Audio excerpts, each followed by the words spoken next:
Lord is my shepherd, I shall not want. He maketh me to lie down in green pastures. He leadeth me beside the still waters. He restoreth my soul. He leadeth me in the paths of righteousness for his name's sake.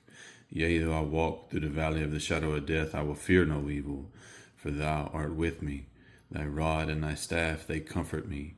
Thou preparest a table before me in the presence of my enemies. Thou anointest my head with oil.